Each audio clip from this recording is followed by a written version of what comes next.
Hello students, कशा आहात तुम्ही सगळे?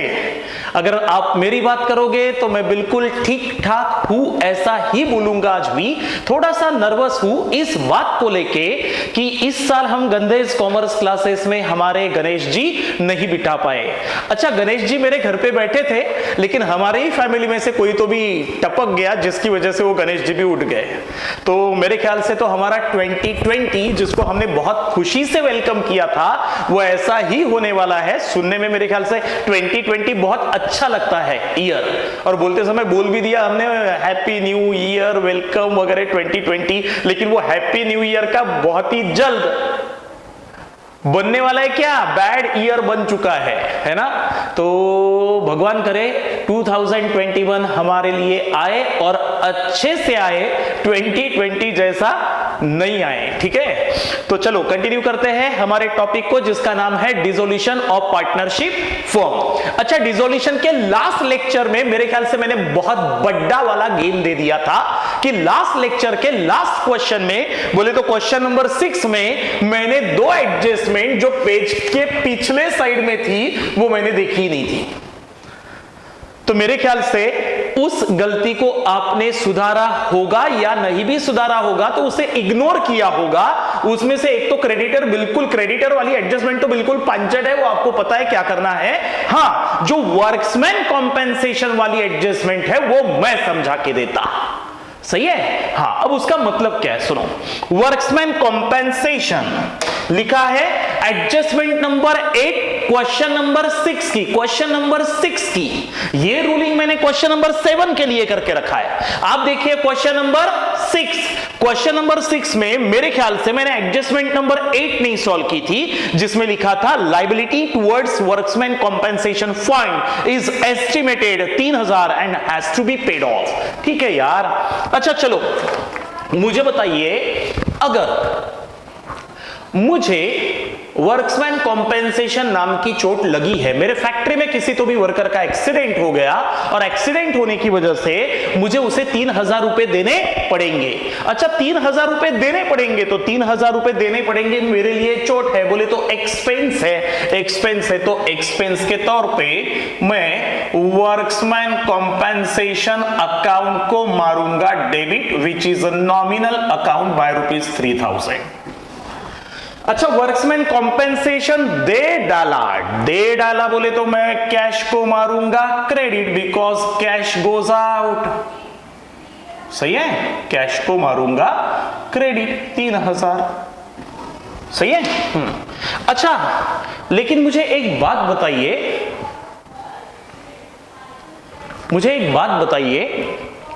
Workmen compensation account is a nominal account ना, और मैंने लास्ट लेक्चर में, यानी मैंने इवन आपको एडमिशन, रिटायरमेंट, डेथ, ये सारे टॉपिक में बोला था कि अगर किसी खर्चे को झेलने के लिए, नहीं सॉरी, ये नॉमिनल अकाउंट है। सही है। हाँ, अगर मेरे पास स्पेशल नॉमिनल जिसका नाम है रियलाइजेशन अकाउंट, तो स्पेशल नॉमिनल अकाउंट है तो there is no need to open other kind of nominal account. इसलिए मैं वर्क्समैन कॉम्पेंसेशन की बजाय सीधा रियलाइजेशन अकाउंट को हर्षिता मारूंगा डेबिट। तो एंट्री बन गई realisation debit to cash credit. वैसे भी लायबिलिटी पेड बाय फर्म की एंट्री हर्षिता यही होती है, रियलाइजेशन डेबिट टू फर्म की कैश गई तो कैश को क्रेडिट, यही होती है ना लायबिलिटी पेड बाय फर्म की एंट्री। हाँ, अच्छा, लेकिन मुझे बताइए, अभी बात करते हैं एडमिशन, रिटायरमेंट, डेथ, तीनों टॉपिक में मैंने आपको समझाया था कि किसी भी खर्चे को झेलने के लिए if there is a special saving, तो उस खर्चे का बर्डन मैं स्पेशल सेविंग पे डालूंगा, ना कि रियलाइजेशन के इनकम के मत्थे। तो मेरे ख्याल से इस क्वेश्चन में स्पेशल सेविंग है, जिसका नाम है, उस स्पेशल सेविंग का नाम देखो लायबिलिटी में दिख रहा है। वर्कर को कॉम्पेंसेशन देने के लिए हमने एक सेविंग क्रिएट की थी, जिसका नाम है वर्क्समैन कॉम्पेंसेशन रिजर्व या फंड। इसलिए इस खर्चे का बर्डन मैं रियलाइजेशन पे भी ना डालते हुए वर्क्समैन कॉम्पेंसेशन रिजर्व पे डालूंगा या फंड पे डालूंगा। तो मेरी एंट्री बन गई workmen compensation reserve account debited to cash account credited. ये एंट्री अलग से लिख देना, कोई प्रॉब्लम नहीं है। अच्छा, workmen compensation reserve account debited to cash account credited.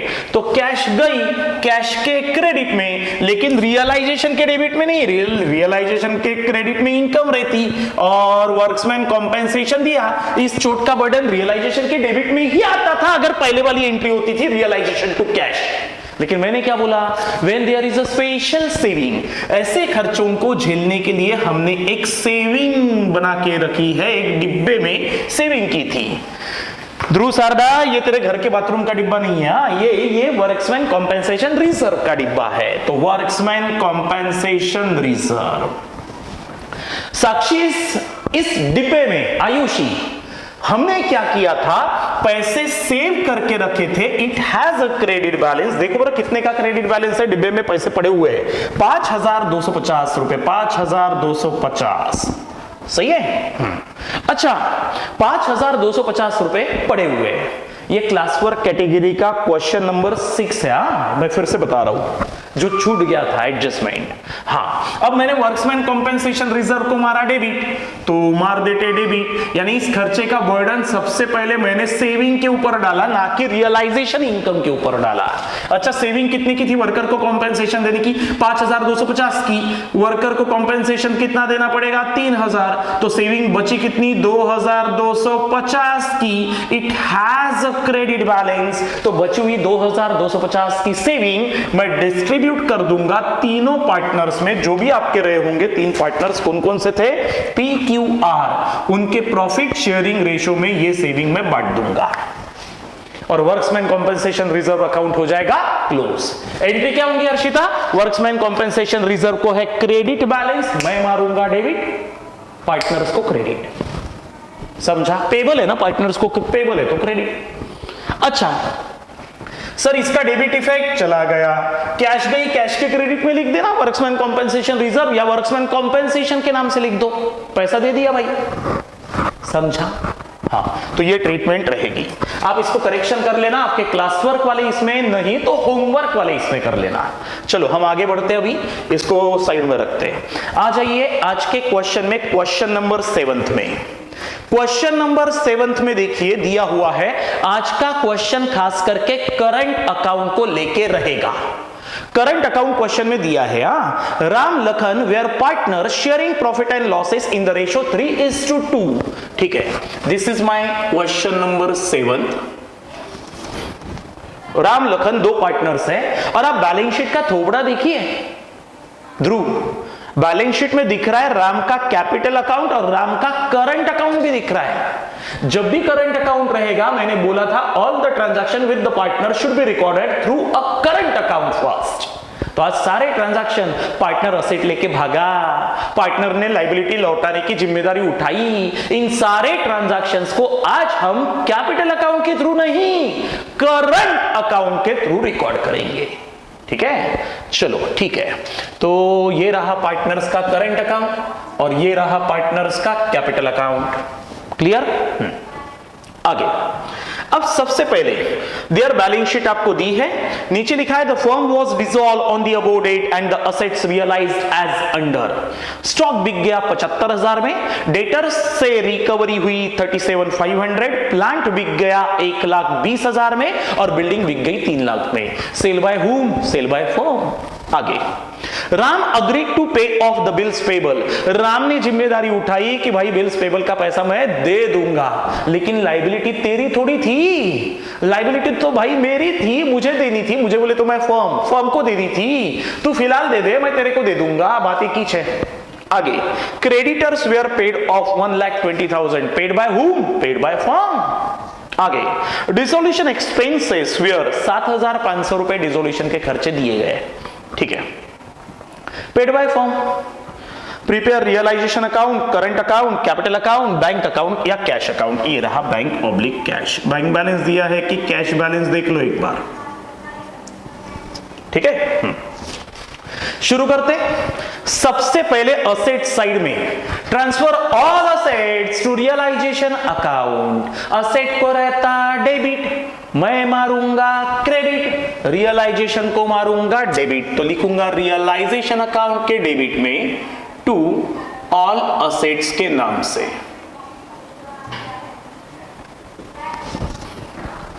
अच्छा, asset, stock, building, plant, debtors, इनको था डेबिट, मैंने मारा क्रेडिट और रियलाइजेशन को मार दिया डेबिट। तो रियलाइजेशन के डेबिट में स्टॉक के नाम से, रियलाइजेशन के डेबिट में बिल्डिंग के नाम से,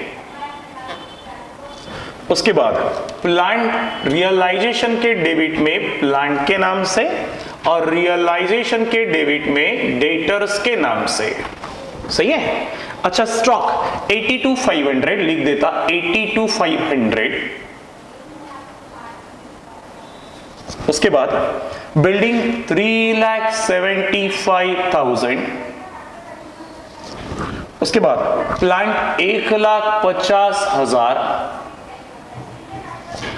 उसके बाद डेटर्स 52,500, 52,500। सही है। अच्छा, मैंने क्या एंट्री मारी, इन चारों असेट को था डेबिट, मैंने मार दिया क्रेडिट ताकि वो लेजर बंद हो जाए और रियलाइजेशन को मार दिया डेबिट। आगे बैंक बैलेंस बचा है, उसको एक काम कर देता, लिख देता, क्योंकि मैं बैंक अकाउंट ओपन करके बैठा हूं। So bank account has a debit balance, तो लिख देता बैलेंस ब्रॉट डाउन या ओपनिंग बैलेंस के नाम से 82,500 की कैश जिस दिन फॉर्म डिसॉल्व हुई उस दिन मेरे पास पड़ी हुई है। ठीक है। आगे स्टेप नंबर 1 हो गया transfer all asset to realisation. Step number 2 transfer all liabilities to realisation. Liability में ओनली एक्सटर्नल लायबिलिटी, पार्टनर का पैसा छोड़ के। Creditors transfer to realisation, bills payable transfer to realisation, Ram's capital, Lakhan, Ram, Lakhan छोड़ दे वो सब। चलो, क्रेडिटर को है क्रेडिट बैलेंस, मैं मारूंगा डेबिट और रियलाइजेशन को क्रेडिट। तो रियलाइजेशन के क्रेडिट में लिखूंगा बाय ऑल लायबिलिटीज के नाम से। अच्छा, कौन कौन से रे? पहला है क्रेडिटर्स और दूसरा है बिल्स पेबल। अच्छा, क्रेडिटर्स 1,35,000 और बिल्स पेबल 37,500। सही है। उसके बाद राम का कैपिटल, राम का करंट अकाउंट, करंट अकाउंट का बैलेंस तो लिख देता करंट अकाउंट के क्रेडिट में और कैपिटल के क्रेडिट में। लायबिलिटी में दिया है, बाकी तो सब खत्म हो चुका है बैलेंस शीट में, बस यही दो जिंदा बचे हैं, करंट अकाउंट के बैलेंस और कैपिटल अकाउंट के बैलेंस। तो पोस्ट कर देते, ये लेजर खुले रखे हमने, हिसाब पार्टनर्स का हिसाब लगाना बाकी है। तो लिख देता ओपनिंग बैलेंस या फिर balance brought down.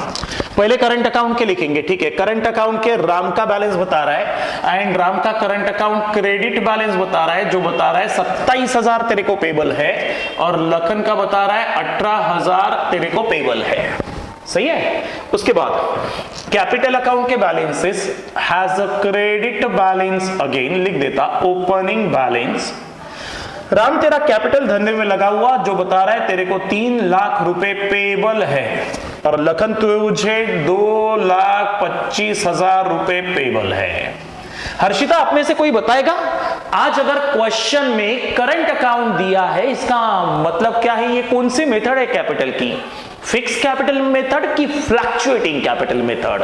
This is a fix capital method, क्योंकि फ्लक्चुएटिंग कैपिटल मेथड में तो एक ही अकाउंट मेंटेन रहता जो कल तक के हुआ, सिर्फ कैपिटल अकाउंट, और सारे ट्रांजैक्शन पार्टनर से संबंधित उसी में लिखे जाते, उसी में घुसेड़ दिए जाते हैं।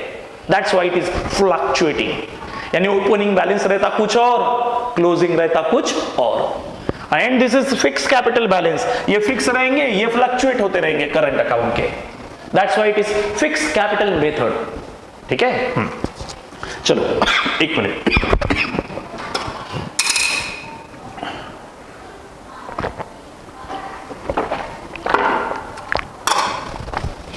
वेदर खराब हो रहा है, थोड़ा सा गला खराब हो रहा है उसकी वजह से, और जिसका परिणाम है आज मस्त पैकी ये ब्लेजर पहन के आना पड़ा।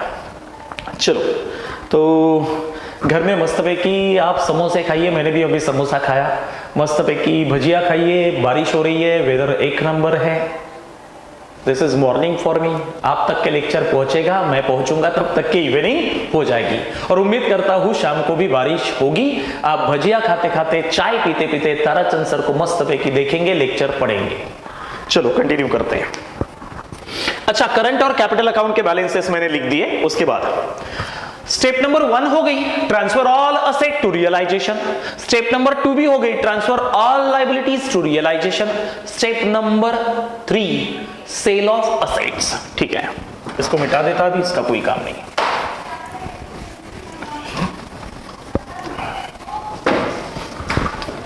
Cell of assets.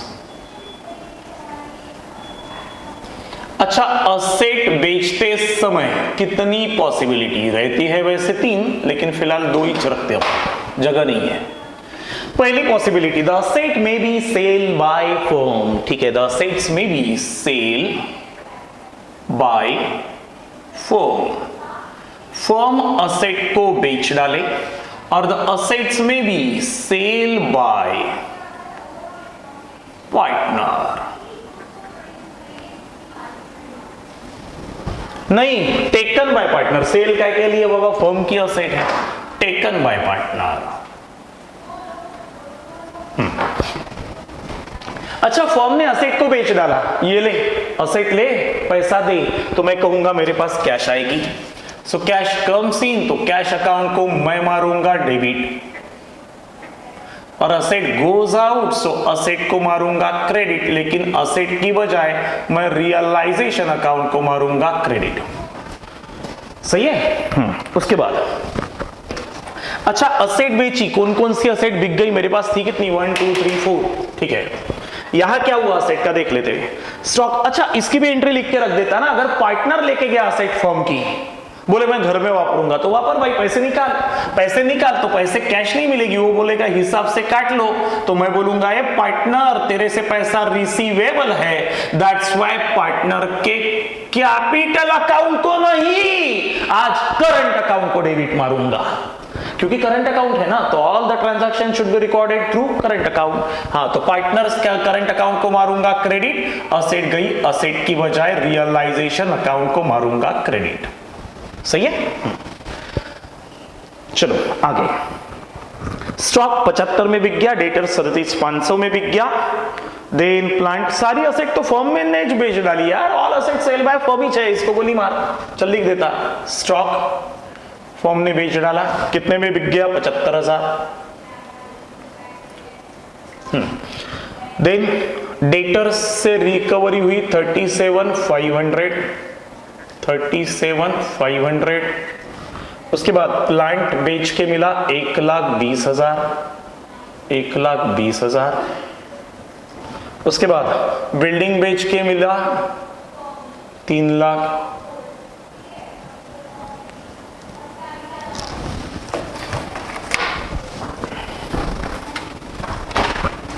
$75,000 plus 37,500 plus 1,20 plus 3, 5,32,500 रुपए इज टोटल कैश जो फर्म के पास आएगी। तो लिख देता cash comes in 532,500 and realisation को क्रेडिट 532,500। तो लिख देता कैश के डेबिट में सारी असेट्स को बेच के कैश के डेबिट में रियलाइजेशन अकाउंट के नाम से कितने रुपए आए? 5,32,500। सही है? और ब्रैकेट में बता देता this is sale of assets. सही है? उसके बाद अच्छा, कैश के डेबिट में रियलाइजेशन के नाम से, तो रियलाइजेशन के क्रेडिट में कैश अकाउंट के नाम से।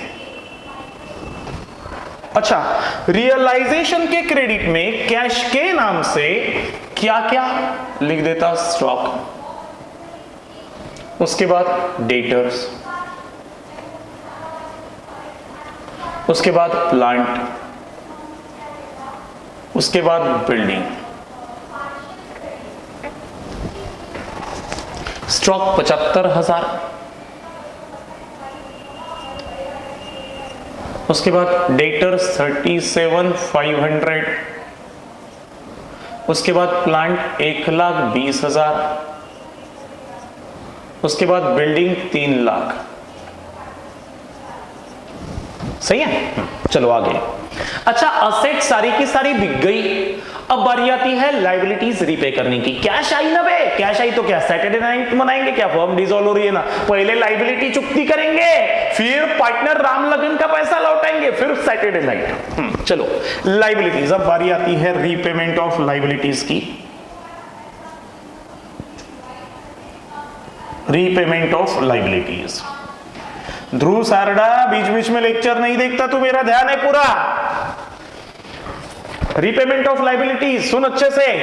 लाइबिलिटी रीपे करते समय द लाइबिलिटीज में बी पेड बाय फर्म और द लाइबिलिटीज में बी पेड बाय पार्टनर। अच्छा, लाइबिलिटी फर्म ने रीपे की तो कैश फर्म की गई गल्ले से, तो कैश को मारूंगा क्रेडिट। अच्छा, किसको दिया बे पैसा, क्रेडिटर्स, तो क्रेडिटर्स को मारूंगा डेबिट, लेकिन क्रेडिटर्स का लेजर तो बंद होकर रियलाइजेशन में भाग चुका है, that's why Harshita realisation account को मारूंगा डेबिट। तो एंट्री बन गई रियलाइजेशन डेबिट टू कैश। अच्छा, पैसे मैंने नहीं दिए, मेरे पार्टनर ने दिए, तो मेरे लाइबिलिटी का रीपेमेंट मेरे पार्टनर ने किया, तो मैं बोलूंगा लाइबिलिटी मेरी थी, सो अब मुझे तेरे को पैसा पेबल है, तो पार्टनर्स कैपिटल को मारूंगा क्रेडिट, लेकिन पार्टनर्स कैपिटल नहीं, आज करंट अकाउंट को मारूंगा credit. And who is the receiver, creditor, तो क्रेडिटर को मारूंगा डेबिट, लेकिन क्रेडिटर की बजाय रियलाइजेशन अकाउंट को मैं मारूंगा डेबिट। सही है। चलो आगे देखते हैं। अच्छा, सबसे पहले राम अग्री टू पे, मेरे ऊपर दो ही लाइबिलिटी, ये देखो यहां पे देखी रही, क्रेडिटर और दूसरी bills payable. Ram agree to pay bills payable, bills payable लौटाने की जिम्मेदारी राम ने उठाई, ठीक है, यानी पेड बाय पार्टनर में डाल दूं क्या। अच्छा, राम के नाम से हिसाब में लिख देता, बिल्स पेबल का उसने दिया, कितना आंकड़ा दिया है क्या नहीं दिया, तो मैं मान के चलूंगा जितना बुक वैल्यू था 37,500 उतना ही दिया, 37,500। And then creditors were paid 1,20,000, paid by whom, paid by firm, तो उसके नीचे लिख देता क्रेडिटर्स का पैसा फर्म ने पेड किया, कितना 1,20,000 में निपटाया था, कितना बे 1,35,000, निपटा कितने में 1,20,000, 15,000 का प्रॉफिट, कम में निपटाया ना उसको, तो होने वाला प्रॉफिट के बारे में सोचने का नहीं, आने वाला प्रॉफिट अपने आप आएगा रियलाइजेशन अकाउंट में। चलो आगे, dissolution expenses paid by whom, firm, इसी में डाल देता। सर ये एक्सपेंस है तो रियलाइजेशन के डेबिट में नहीं लिखूंगा क्या, जाएगा, वही जाएगा, देख लो अभी कितने रुपए, 7,500, तो कुल मिला के 127,500 is liability paid by firm, तो रियलाइजेशन को डेबिट 127,500 और कैश गई, कैश को क्रेडिट 127,500, तो रियलाइजेशन के डेबिट में लिखूंगा to cash oblique bank account के नाम से, अभी बैंक है ना अपना, तो बैंक के नाम से लिखते हैं, और बाइफर्गेशन भी लिख देंगे, क्रेडिटर्स का पैसा लौटाने में आया कितना, क्रेडिटर्स का कितना, क्रेडिटर्स का 1,20,000 और डिसोल्यूशन एक्सपेंस का लौटाने में आया 7,500। सही है। अच्छा, पैसा गया तो बैंक के क्रेडिट में आना चाहिए ना, दूसरी एंट्री बैंक के क्रेडिट में रियलाइजेशन अकाउंट के नाम से, कैश हमारे पॉकेट से गई, किस वजह से, रीपेमेंट ऑफ लाइबिलिटीज के चक्कर में, ब्रैकेट कंप्लीट। कितने रुपए गए, 127,500, 127,500, सेकेंड इफेक्ट देना भूल जाते कभी कभी अपन, ठीक है।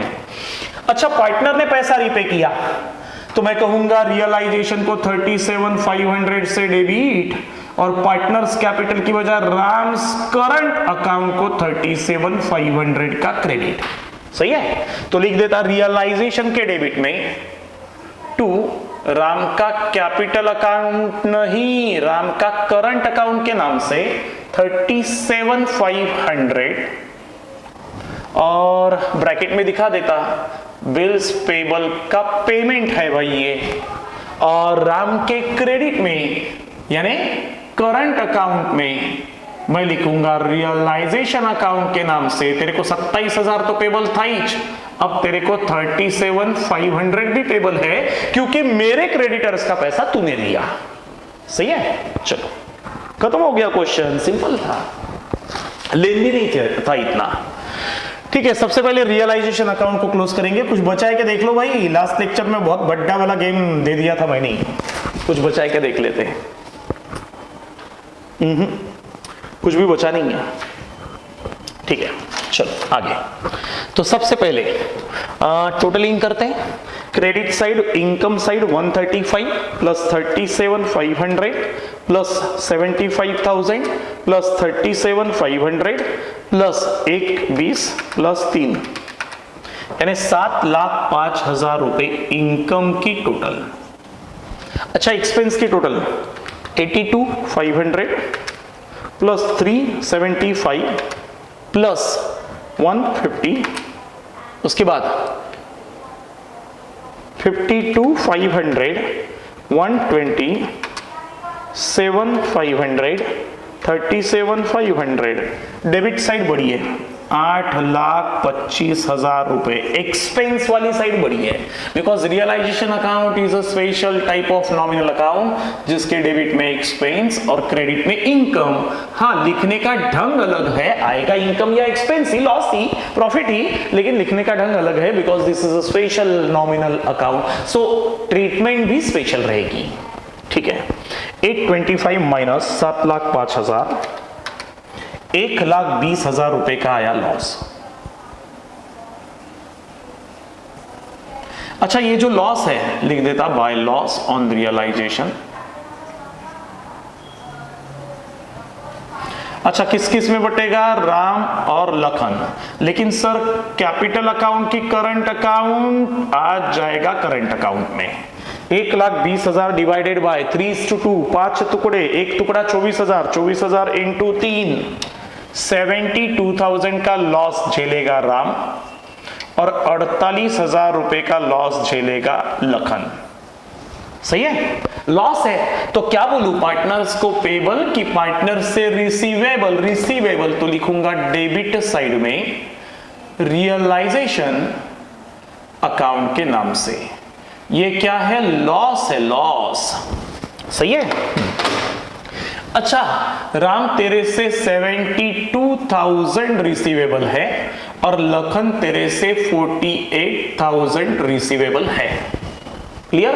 और मैंने लॉस कहां ट्रांसफर किया? Current account. अब क्या करेंगे हर्षिता? करंट अकाउंट क्लोज करेंगे और उसका बैलेंस ट्रांसफर करेंगे कैपिटल अकाउंट को। कैसे? देखो, सबसे पहले राम का हिसाब। राम की क्रेडिट साइड बता रही है तेरे को पैसा पेबल है, पेबल है बोले तो तेरे को पैसा देना है, और डेबिट बता रही है तेरे से पैसा रिसीवेबल बोले तो लेना है। 72,000 रुपए तेरे से लेना है और 27 और 37,500 कितना हुआ रे? 27,000 प्लस 37,500, 64,500 तेरे को देना है और लॉस का 72,000 तेरे से लेना है, तो लेना निकलेगा बे, लेना बड्डा है।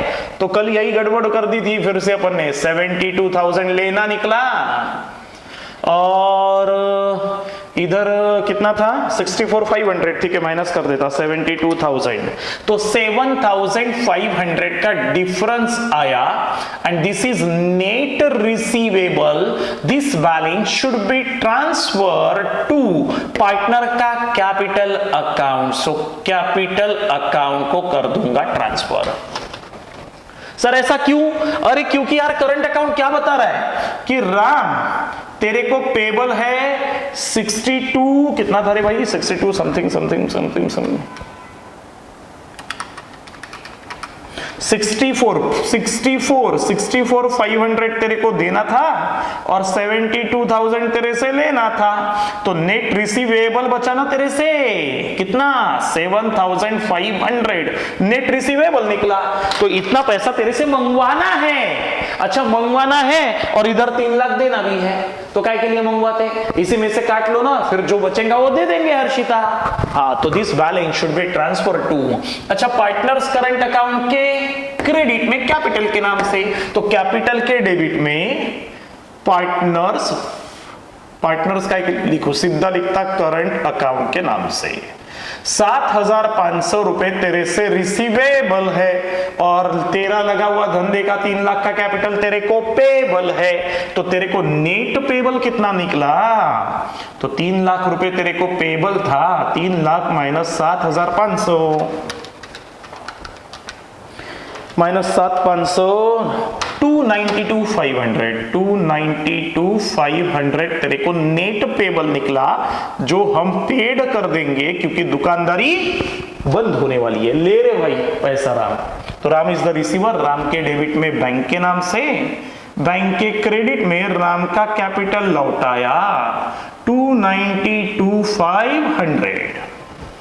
ऐसा ही लक्ष्मण का करेंगे, 18 तेरे को देना है, 48 तेरे से लेना है, तो तेरे से तो पैसा नेट रिसीवेबल निकलेगा ना, सही है।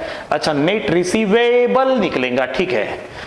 रिसीवेबल निकलेगा तो 48 माइनस 18, 48 डेबिट साइड बड़ी है, यानी लेना ज्यादा निकल रहा तेरे से, देना कम निकल रहा, तो कितना नेट बचा? 30,000 रुपए तेरे से रिसीवेबल है, so this balance should be transferred to Lakhan के डेबिट में, कैपिटल अकाउंट के। अच्छा, 2.25 लाख तेरे को पेबल है, 30,000 तेरे से रिसीवेबल है, तो 225 माइनस 30,000, 195 तेरे को नेट पेबल बचा। तो सर पेबल रखूं कि पेड कर दूं? अबे पेड कर दो। क्या करेंगे पेबल रख के? अभी फॉर्म बंद हो रही है, तो लिखेंगे बैंक के क्रेडिट में बाय लक्ष्मण कैपिटल के, लखन कैपिटल के नाम से। कितना पेबल है? 1,95,000। सही है। चलो अब बैंक अकाउंट को क्लोज करते हैं, बैंक अकाउंट को क्लोज करते हैं, देखते हैं टैली होता है क्या। भगवान का नाम लो, आगे बढ़ते हैं। 5,32,500, 5,32,500 कैश आई, 82,500 ऑलरेडी थी, 82,500 ऑलरेडी थी, 82,500 ऑलरेडी थी, प्लस असेट्स को बेच के 532,500 की कैश आई, यानी 6,15,000 रुपयों की कैश आई। अब उतनी गई क्या चेक करो। 1,27,500 लाइबिलिटी रीपे करने के चक्कर में कैश गई। 292,500 आर का कैपिटल लौटाने के चक्कर में कैश गई, प्लस 195,000 6,15,000 लखन का कैपिटल लौटाने में गया, तो 6,15,000 का कैश बैंक से गया। बैंक अकाउंट को कर देंगे क्लोज और फर्म हो जाएंगी वाइंड अप। बैंक का पैसा बांट कर दिया राम और लखन में। तो हमने आज क्या सीखा कि अगर क्वेश्चन में करंट अकाउंट दिया है तो all the transaction between the firm and the partner should be recorded through current account, और सबसे पहले करंट अकाउंट बंद करके उसका बैलेंस बिल्कुल अपोजिट डायरेक्शन में ट्रांसफर होगा। जैसे बैलेंस आया था करंट अकाउंट के क्रेडिट में, तो मैंने उसे ट्रांसफर किया कैपिटल के डेबिट में। सही है। हाँ, और फिर लास्ट में हम क्लोज करेंगे कैपिटल अकाउंट को। समझ गया स्टूडेंट्स? तो यहां हम रुकते हैं, कंटिन्यू करेंगे कल अगले लेक्चर से। लेकिन जाते जाते इसी का एक क्वेश्चन आपको होमवर्क देके जा रहा। कौन सा क्वेश्चन? क्वेश्चन नंबर 8 मिला क्या आपको? Question number 8। हाँ, क्वेश्चन नंबर 8 में एक करेक्शन दिख रहा है। वैसे नहीं, रणबीर और शाहिद और इमरान का असेट साइड में, यानी पैसा रिसीवेबल दिख रहा है, देख लो थोड़ा सा। ठीक है, इसको मैं ही करा के देता है यार, इंसॉल्वेंसी है। ठीक है, इंसॉल्वेंसी वाला क्वेश्चन है। ठीक है, वन पार्टनर इंसॉल्वेंट वाला क्वेश्चन है, मैं ही करा के देता। लेकिन एक बार सिलेबस को चेक करते कि महाराष्ट्र गवर्नमेंट ने इंसॉल्वेंसी वगैरह रखा है कि निकाल दिया अभी यानी कोरोना की वजह से। सिलेबस अब तक के तो कोई कम नहीं हुआ है, इकोनॉमिक्स का शायद कम हुआ है, अकाउंट्स का कोई कम होने पे कोई नोटिफिकेशन अब तक के नहीं आया। फिर भी मैं एक बार चेक कर लूंगा और पॉसिबल हुआ तो वन पार्टनर इंसॉल्वेंसी आपको सिखा दूंगा। ठीक है, उसके बाद आगे कुछ ज्यादा क्वेश्चन करने की आवश्यकता हमको नहीं है, काफी है इतने क्वेश्चंस। और यहां हम रुकते, मिलेंगे नेक्स्ट लेक्चर में। तब तक के टाटा बाय बाय, मस्त पैकी बारिश का मजा लीजिए, भजिया खाइए, चाय पीजिए और ताराचंद सर का लेक्चर सुनिए। और प्लीज होमवर्क सॉल्व करिए, same question number 7 homework category का। चलो टाटा।